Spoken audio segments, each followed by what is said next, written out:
সেদিন সন্ধেবেলা বাড়িতে বসে বসে খুব বোর হচ্ছিলাম।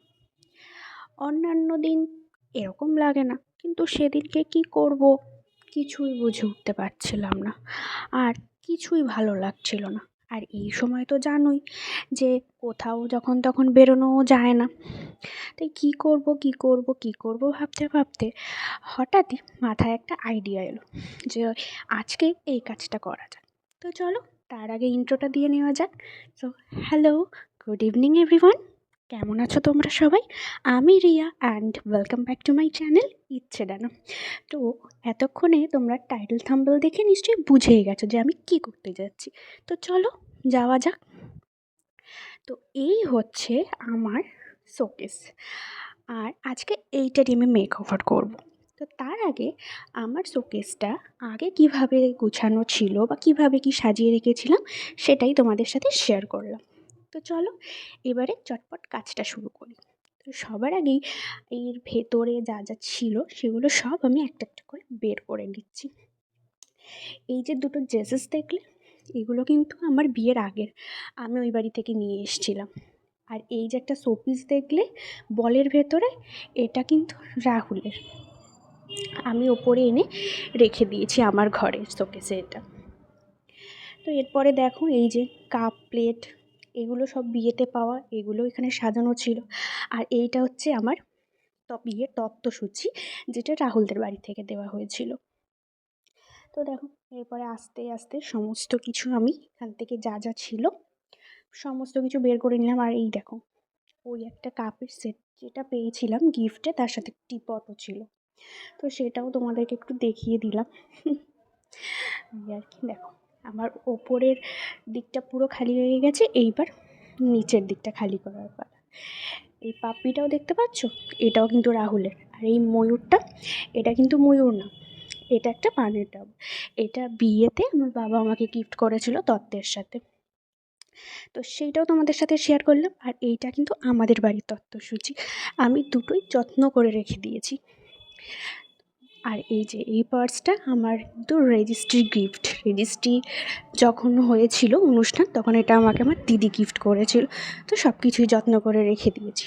আর দেখো আমি এখানে নিয়ে চলে এসেছি ওয়েট টিস্যু, এগুলো দিয়ে খুব ভালো পরিষ্কার হয়। তাই ওই ওয়েট টিস্যু দিয়ে আমি ভালো করে সমস্ত শোকেসের ভেতরটা, বাইরেরটা, তারপর গ্লাসগুলো সমস্তটা খুব ভালো করে পরিষ্কার করে নিচ্ছি। আর ভেবেছিলাম ভীষণ ময়লা হয়েছে, কিন্তু না, পরিষ্কার করার পরে দেখলাম যে না, সেরকম ময়লা হয়নি, খুব সামান্যই। তাও ভালো করে পরিষ্কার করে নিলাম। তো এই দেখো তোমাদেরকে দেখিয়েও দিলাম। আর তারপরে যে ভেতরে যে সমস্ত জিনিসগুলো ছিল সেগুলো ওই ওয়েট টিস্যু দিয়ে ভালো করে পরিষ্কার করে নিচ্ছি। সমস্ত শোপিসগুলো, কাপগুলো, তারপর যে সমস্ত টুকটাক ছোটোখাটো পুতুলগুলো ছিল সাজিয়ে রাখা, সে সমস্তটাই পরিষ্কার করে নিলাম। তো এরপরে দেখো চলে এসেছি আমি নতুন করে অর্গানাইজ করতে। তো প্রথমে কোথায় কী রাখবো কিছুই বুঝে উঠতে পারছিলাম না, যেহেতু মানে আমার জিনিসও খুব অল্প আর জায়গাটাও খুব অল্প, কোথায় কী রাখবো কিছুই বুঝতে পারছিলাম না যে কীভাবে সাজালে ভালো লাগবে। তো ওইটাই আর কি, এদিক ওদিক করে সমস্ত কিছু রেখে দেখছিলাম যে কোথায় কোনটা ভালো লাগে না ভালো লাগে, এই আর কি। অনেক দিন ধরেই ভাবছিলাম জানো তো যে শোকেসটাকে নতুন করে অর্গানাইজ করব। কারণ ঘরের যে কোনো জিনিস দেখবে একটুখানি এদিক ওদিক করে সাজিয়ে রাখলে না বেশ ভালো লাগে, ওই একঘেয়ে সবসময় থাকার থেকে একটুখানি আলাদা রকম করে সাজালে ভালো লাগে, সেইটাই। আর এখন দেখো এখানে রাহুলও এসে গিয়েছিলো, তাই ও আমাকে একটু শ্যুট করে দিচ্ছিল ভিডিও।